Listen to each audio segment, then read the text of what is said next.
आखिरी कॉल। रात का वक्त था। बर्फ हल्की हल्की गिर रही थी। घर के अंदर सब सो रहे थे। बस अयान जाग रहा था। मोबाइल स्क्रीन पर एक पुराना नंबर देखकर उस नंबर का नाम बाबा के नाम से सेव था। अयान ने हमेशा सोचा था कि उसका बाबा बिजी होता है, कभी कॉल नहीं उठाता, कभी रिप्लाई नहीं करता। लेकिन आज पता नहीं क्यों दिल ने कहा एक बार और ट्राई करते हैं। अयान ने कॉल की, रिंग बजी और अचानक कॉल पिक हो गई। दूसरी साइड से एक थकी हुई आवाज़ आई, हेलो बेटा। अयान का दिल रुक गया। बाबा आपने कॉल उठाई?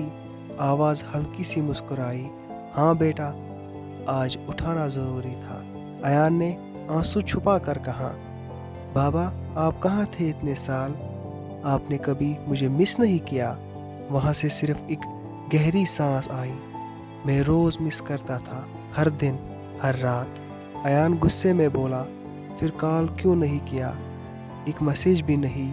आवाज़ धीमी हो गई, बेटा कुछ मजबूरियाँ होती हैं जो इंसान को ज़िंदा रहने के लिए सहनी पड़ती हैं। अयान चुप हो गया। फिर बाबा ने कहा, बेटा मैं तुम्हारी हर अचीवमेंट देखता था। तुम्हारा पहला स्कूल डे, तुम्हारी फर्स्ट ट्रॉफी, तुम्हारी अम्मी की आंखों में तुम्हारे लिए दुआ। अयान हैरान हो गया, लेकिन आपको कैसे पता? बाबा ने एक छोटी सी हंसी के साथ कहा, मैं दूर था लेकिन नज़र तुम पर थी। अयान का गुस्सा अब दर्द में बदल गया। बाबा आप वापस आ जाओ ना, बस एक बार। वहाँ से कुछ सेकंड्स साइलेंस हुई। फिर बाबा ने कहा, बेटा मैं वापस नहीं आ सकता। अयान का गला भर गया। क्यों, आप कहाँ हो? आवाज़ और धीमी हो गई, बेटा मैं हॉस्पिटल में हूँ और शायद ये मेरी आखिरी रात है।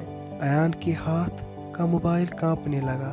बाबा प्लीज़ ऐसा मत बोलो, मैं अभी आता हूँ। बाबा ने रोते हुए कहा, नहीं बेटा तुम नहीं आ सकते, बस मेरी एक बात मान लो। अयान ने कहा, क्या? बाबा ने कहा, अपनी अम्मा का ख्याल रखना और अपने सपने कभी मत छोड़ना। मैं तुम पर हमेशा फख्र करता रहा। अयान ये कहकर रो पड़ा, बाबा मैं भी आपसे मोहब्बत करता हूँ, प्लीज़।